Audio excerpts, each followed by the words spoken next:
অসম জাতীয়তাবাদী যুৱ ছাত্ৰ পৰিষদ চৰাইদেউ জিলা সমিতিৰ উদ্যোগত বানে বিধ্বস্ত কৰা পবিত্ৰ অনুষ্ঠান বৰনামঘৰ, শান্তিপুৰ নামঘৰ, ভৱানীপুৰ নামঘৰ, বহুকেইখন স্কুল কলেজ, জামে মছজিদ, গুৰুদ্বাৰ আদিত প্ৰদূষণ নিষ্কাশন কৰিবৰ বাবে স্প্ৰে ব্যৱস্থা কৰা হয়।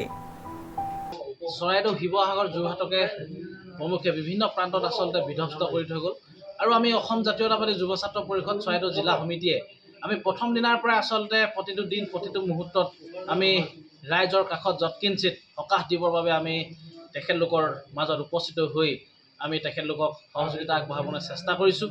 আজি আমি আছোঁ আমাৰ সোণাৰীৰ বিভিন্ন পবিত্ৰ অনুষ্ঠান, আমাৰ বৰনামঘৰ, আমাৰ জুনিয়ৰ কলেজ, বহুকেইখন স্কুল, বিদ্যালয়, লগতে নামঘৰত আমি আছোঁ।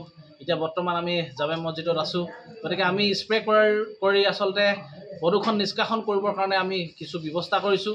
আমি যিমানখিনি পাৰিছোঁ যৎকিঞ্চিত আমি এনেদৰে আচলতে ৰাইজক সকাহ দিবৰ বাবে আমাৰ সতীৰ্থসকলে এনেকৈ আচলতে দিনক ৰাতি কৰি ৰাতিক দিন কৰি এনেকৈ লাগি আছে। গতিকে আমি সকলো ৰাইজৰে এই দুৰ্যোগৰ মুহূৰ্তত আমি সহযোগিতা কামনা কৰিছোঁ।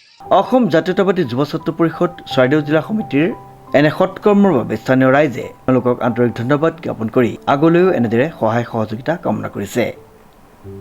পল্লৱিকা বৰুৱাৰ ৰিপৰ্ট, নিউজ নাও।